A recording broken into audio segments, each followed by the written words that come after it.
Good morning, students. Welcome to Shiv Mahavi International School online classes. Today's topic is physical features of India, and this is our part third. So, in the previous parts, we have studied about the tectonic plates.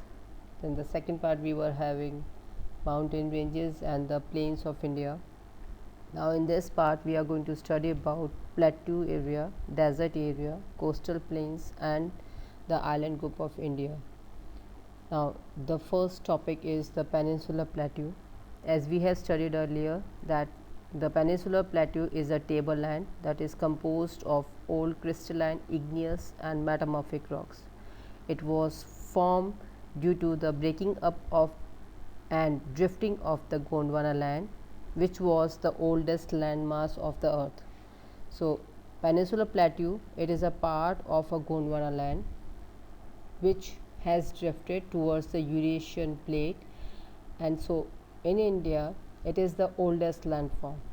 Mountains and plains, they are the young landforms of India. Now the features of Peninsular Plateau. So the topic, that is the what are the main features of Peninsular Plateau. So it is a tableland composed of old crystalline and igneous metamorphic rock. It is roughly a triangular in shape, that means it looks like triangular shape, and it covers an area of about 16 lakh square kilometer.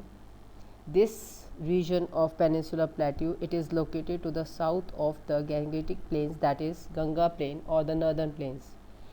This area of Peninsular Plateau, it is surrounded by three water bodies, that means Bay of Bengal on the eastern side, Arabian Sea on the western side, and Indian Ocean in the south.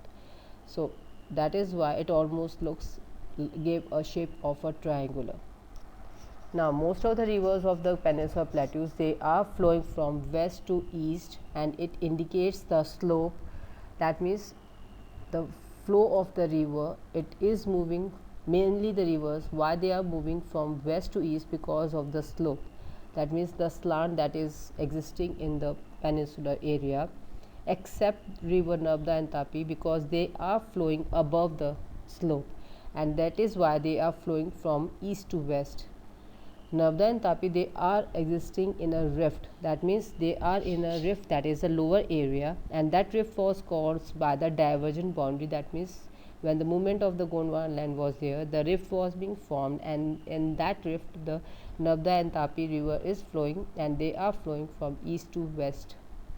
That means they are moving draining out into Arabian Sea, and when the rivers, they are flowing in a rift, they are moving in a faster way, and they form estuaries at the merger point. That means when they are merging into Arabian Sea, they are forming estuaries, not delta, because of the direct flow, and the flow is fast. Now the peninsular plateaus, they are formed due to the breaking up and drifting of the Gondwana land, as we have already studied, and it is the oldest landform. The plateau has broad and shallow valleys. So the plateau is having broad and shallow, means their valleys are not that deep as the valleys of the mountain ranges, and the mountains, they are rounded. The hills, that ranges, they are having hills, and those hills, they are rounded in shape. That means they give a round shape. The peninsular plateau has two broad divisions. Otherwise there are also one more division. Minor plateaus are also there, that like Mewar plateau, but the main division of peninsular plateau is two divisions, and the two divisions are called the Central Highlands and the Deccan Plateau. Now the minor plateau is Mewar Plateau, and that is lying to the east of the Aravalli ranges. That means Aravalli ranges, they are on the northwestern side of Central Highlands, and the Mewar Plateau is lying to the east of the Aravalli ranges, and the average elevation of Mewar Plateau is 250 to 500 meters above the sea level, because elevation of an area is not constant, it varies from one area to another. This Mewar Plateau is having rivers like Banas River, which is flowing along with its tributaries, that is Berach and Khari. They are originating from the Aravalli range. That means they originate, this river originate in the Aravalli ranges, and they flow towards northwest into Chambal River, and the erosional activity of these rivers makes the plateau look like a rolling plain area. So plains are formed because of the erosional activity of the river Banas River and its tributaries. Now the first major division of the peninsular plateau is the Central Highlands. So the Central Highlands, they are lying to the north of the Narmada River, and major part of the Central Highland is covered by the Malwa Plateau. That is why normally we call it a Central Highland area. So the area major part is Malwa Plateau. The Malwa Plateau, which is a main part of Central Highland, it is bounded by Aravalli Hills in the northwest and Vindhya Range in the south. Now Aravalli Hills, they are highly eroded and broken hills. They are not in one area. That is why we call Aravalli ranges. We call them Aravalli ranges. So they are highly eroded and broken. They lie on their western and northwestern margin of the peninsular plateau. So Aravalli Hills, they are lying to the north and northwest margin of the peninsular plateau, and the Aravallis, they extend from Gujarat to Delhi in a southwest to northeast direction. Now the second part of Central Highland is Bundelkhand Plateau. It lies to the east of Malwa Plateau, and the area of Bundelkhand Plateau is 70,000 square kilometer. Next area is Bagelkhand. The area covered by the Bagelkhand Plateau area is about 14,323 square kilometer, and they are the eastward extent of the Malwa Plateau. Chota Nagpur Plateau is the further northeastern extension of the Central Highland. So the Central Highland, it is moving from that is extending from Malwa Plateau, then Bundelkhand, then Bagelkhand, and northwest extension is Chota Nagpur region, which is rich in mineral resources. The Central Highlands, they are wider on the west. That means they are wide on the west, and they are narrowing as we are moving towards the east. That means when we are moving towards Bangladesh, they are getting narrow towards the east. The further extension is of this is visible in the northeast states of India, which is also called Meghalaya. So that is the further extension. Now the rivers that are draining in this area, Chambal, Betwa, Ken, all these rivers, they are moving from southwest to northwest, and when they are moving in that direction, they indicates the slope. Now the map that is being provided to you in this slide is being in they are also in your book, so you have to look at the map that is provided in your book. Now extension of this area, Meghalaya Hills, it is Karbi Anglong Plateau, Northern Charkha Hills, and it is separated from the Chota Nagpur Plateau by a fault filled by the deposit of the Ganga and Brahmaputra river. Main prominent hill ranges from its west to east are Garo, Khasi and Jaintia hills. That means the area in the northeastern part of India, it is Garo, Khasi and Jaintia hills. Now the second division of peninsular plateau is Deccan Plateau. The triangular landmass that is lying to the south of river Narmada, it is the Deccan Plateau area.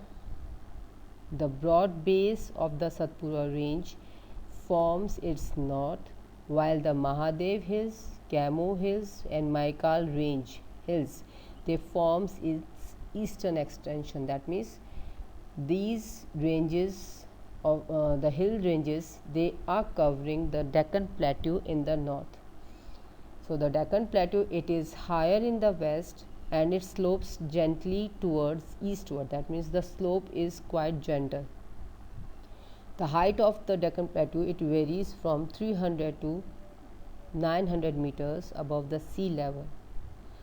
The Deccan Plateau is having western and eastern Ghats. So these Ghats, they mark the east and west edges of the Deccan Plateau. That means eastern and western Ghats, they are the edges of the Deccan Plateau.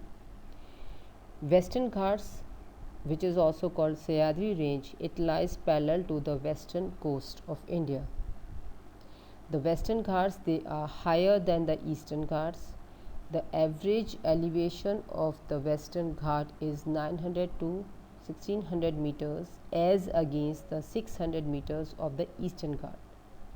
The western Ghats, they cause orographic rainfall by forcing the rain-bearing moist winds to rise along the western slopes of the Ghats. That means the orographic rainfall is occurring in the western coastal plain area, because the Ghats, they are highly elevated, and when the rain bearing winds, they are coming, monsoon winds, when they are coming towards the western Ghats, the rainfall is occurring in the western coastal area.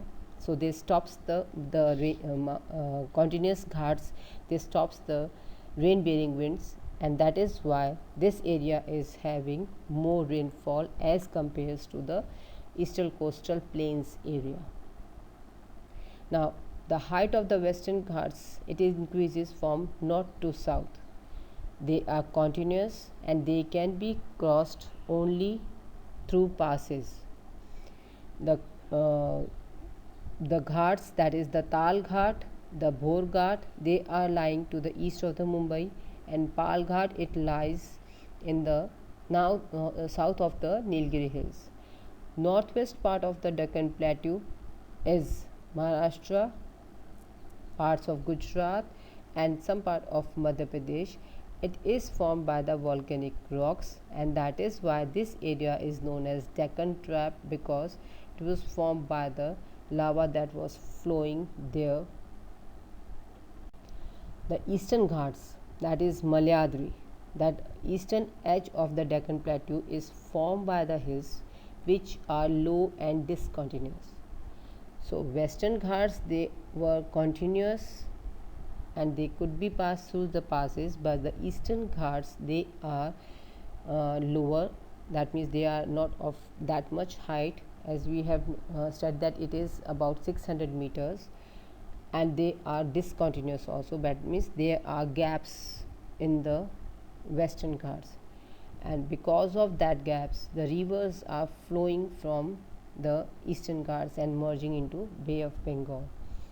So the eastern Ghats, they are discontinuous, irregular, dissected by the rivers that are draining into the Bay of Bengal. The deltas are being formed because of the low slope that is in this area. Mahendragiri is the highest peak in the eastern Ghat, and the height is about 1500 meters about. Nilgiri Hills, they are, that is also called Blue Hills, they are at the junction of the eastern and the western Ghats. That means they are at the junction, means they are, it appears that they are joining the eastern and the western Ghats. The Doda Beta, it is the highest peak in the Nilgiri Hills, and the height is about 2637 meters. Annamalai, Cardamom Hills, they lies to the south of the Nilgiri Hills, and Anaimudi in the Annamalai Hills is the highest mountain peak of the Deccan Plateau area. Hill stations of Ooty, with the real name of Ooty is Udagamandalam and Kodi Canal, they lies in the hills, but as we know that the valleys of the Ghat plateau area, they are not that much deep, they are shallow. Now the second topic of today is the Indian desert, which we also call the Thar desert. So the Indian desert, it lies on the western margins of the Aravalli Hills. It consists of undulating sandy plains with various types of sand dunes. The sand dunes, they are crescent shaped dunes, which is also called barchans. So crescent shaped sand dunes, they are called barchans. They cover most of the area of this desert. That means Thar desert is having mainly crescent shaped dunes, but that is barchans. But the longitudinal dunes, they are also seen on the western edge of this region, that is near the India Pakistan border. Now this area, it receives rainfall less than 150 mm, and that is annually. So annual rainfall in the Thar desert, in this area of western margin of India, it is less than 150 mm. Because of that, it is having arid climate, low vegetation, and even if the streams are flowing, the streams appears only during the monsoon season. Luni is the only large river in this region. The coastal plains. The peninsular plateau, that is bordered by a narrow coastal strips that is running along the Arabian Sea on the west and Bay of Bengal on the east, they are called the coastal plains of India. The western coastal plain, that lies between the Western Ghats and the Arabian Sea, it is a narrow plain area. That means it is a narrow stretch of land. It consists of three sections. The northern part of the coast is called Konkan plains, that is area of Mumbai and Goa. Central stretch is called Kannada plains. Southern stretch is called Malabar coast. The eastern coastal plains, that is lying along the Bay of Bengal, it is more wide and level. So the eastern coastal plains, that is lying between the Eastern Ghat and the Bay of Bengal, it is more wide and level than as compared to the western coastal plains. The northern part of the eastern coastal plains is called Northern Sirka. Southern part is called Coromandel coast. Rivers like Mahanadi, Godavari, Krishna and Kaveri, they are forming extensive deltas. That means deltas are formed in the eastern coastal plain area, and Lake Chilika is the largest saltwater lake of this coastal plain area, and it is in the state of Odisha. It is famous as winter home for migratory birds. It lies to the south of the Mahanadi Delta. That means Chilka Lake lies to the south of Mahanadi Delta. Now the island group of India. India has two main island groups. First one is Lakshadweep Island Group. The Lakshadweep Island Group, it lies close to the Malabar coast, that is along the Kerala. The main group of island, it is composed of small coral islands. Now these coral islands, they are made up of coral polyps, which are short-lived microscopic organisms. They live in colonies, that means they live in groups. They flourish in that means they survive in shallow mud-free warm waters. These coral polyps, they secrete calcium carbonate, and the secretion and their skeleton together forms coral deposits, and the deposit, it is formed as a reefs, and these reefs, they are of three types: barrier reef, fringing reef and atolls. The Great Barrier Reef of Australia is an example of the barrier reef, and atoll example is Lakshadweep. Atolls are circular or horseshoe shaped island groups. The name Lakshadweep, it came into being in the year 1973. Previously they were called Lakadweep, Minicoy and Amandeep. The name of the island, three names were there, and Lakshadweep name came into being in the year 1973. The total area covered by the Lakshadweep island is 32 square kilometer. Kavrati island is the administrative headquarter of Lakshadweep. And the Lakshadweep, there is a Piti Island, which is a bird sanctuary, and it is an uninhabited island group. It is uninhabited because human population is not living on that area. Now, Andaman and Nicobar Island, it is two chains of densely forested islands. Andamans, they are bigger in size, they are numerous and scattered. The entire group of island is divided into two main categories: Andaman in the south, Nicobar in the south. Nicobar in the south and Andaman in the north. These islands, they are believed to be an elevated portion of submarine mountain. Now, submarine mountains, they are rising from the ocean floor actually, and they do not reach the water surface, so that is why they are exactly not called the island. The southernmost tip of these island was Indra Point. It is more south than the Indian mainland, but now it is submerged. The Barren Island is the only active volcanic island. So, it is the only active volcano that is found in India, and it is on the Barren Island, which is in Andaman and Nicobar Island. Andaman and Nicobar Islands, they are of great strategic importance to India because we cover our security from the Southeast Asian countries from the island groups of Andaman and Nicobar.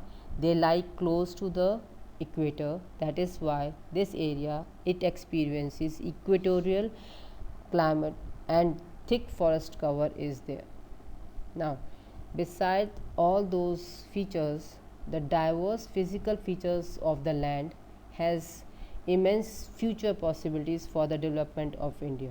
So, the physical features that we have studied in this chapter, they provide benefit to India, like the mountains, they are major sources of water and forest wealth. Northern plains, they are the granaries of the country. That means main agricultural activities are being done on the northern plains. They were the earlier base for the early civilizations.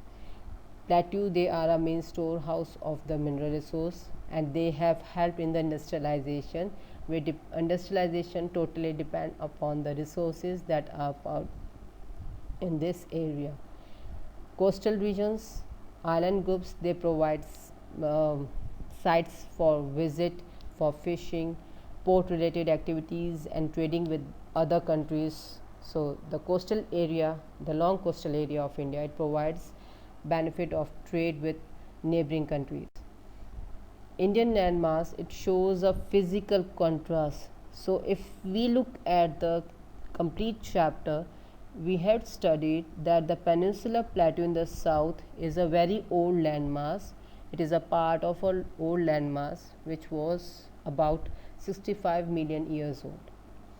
Himalayas in the south, they are about 25 million years old. That is why they are called young fold mountains. Tectonically, the mountains and the plains, they are unstable, they are moving, but the peninsular area, it is more stable.